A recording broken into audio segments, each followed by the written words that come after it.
We're here at the Bristol County Ground where Australia kicks off its World Cup campaign. Just watching them train, I guess the big news to come out of here is David Warner has been declared fit to play. Barrett, we've been watching the nets. What's there been observed? And most importantly, Steve Smith is back to being Steve Smith, because he spent nearly 2 hours in the nets and he kept batting and batting and batting. And Gav, you observed something different about his batting today, did you? Yeah, absolutely. Look, we know he loves to bat, but what he did was he batted in the nets and then he moved across to just on the edge of where the grass meets the pitch. And I think one of the reasons is he wanted to get used to the skidding delivery. He's going to play against Rashid and Mujeeb tomorrow, and we know how meticulously Steve Smith prepared, so that's something to look out for. He's well aware of the skidding ball from Rashid. He of course batted in those pitches where the ball was turning, so that's to look out for. But you've been watching it. I mean, we watch it from different vantage points. What stood out for you? For me, what stands out is the dimensions of the ground. Okay. If you see, the straight boundaries are rather short. Yep. And the building in the background is very, very close to the boundary. We will come to that later.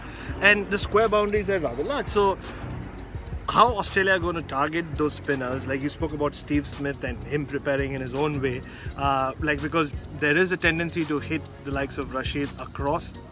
Yep. And with these long boundaries, that's going to come, that's going to come under the scanner, that they're going to be tested that way. Yeah, absolutely. Look, I think a big plus for Australia is because of the long boundaries, they can expose their fast bowlers in the sense that they can unleash them.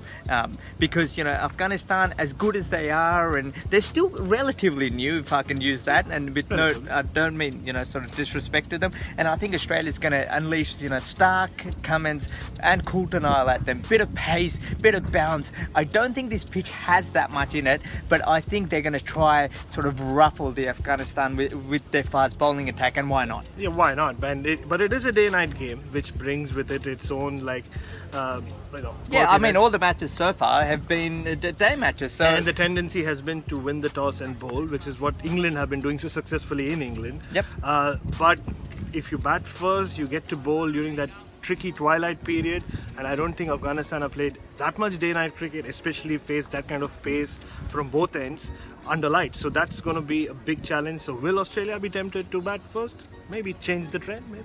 Yeah, look, Australia, you know, they've been in terrific form as well. How much can we gauge out of it? Well, we'll find out. I guess the real test, it's a nice match to play to start off a World Cup campaign against Afghanistan, and a big challenge. Australia's already been here for 11 days, and to be honest, I think they'll win quite comfortably.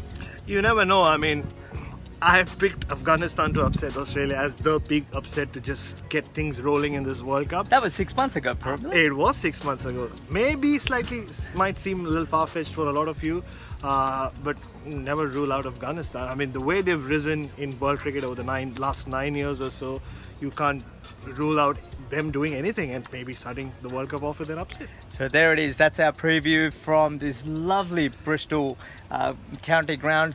Make sure you're tuned in, and also tuned into our World Cup on Wheels. On Facebook, on Twitter. Do feel free to email us on worldcuponwheels@gmail.com with suggestions and ideas and questions and whatever you guys have in mind. And look for our videos in the build up to the match tomorrow. We'll see you then.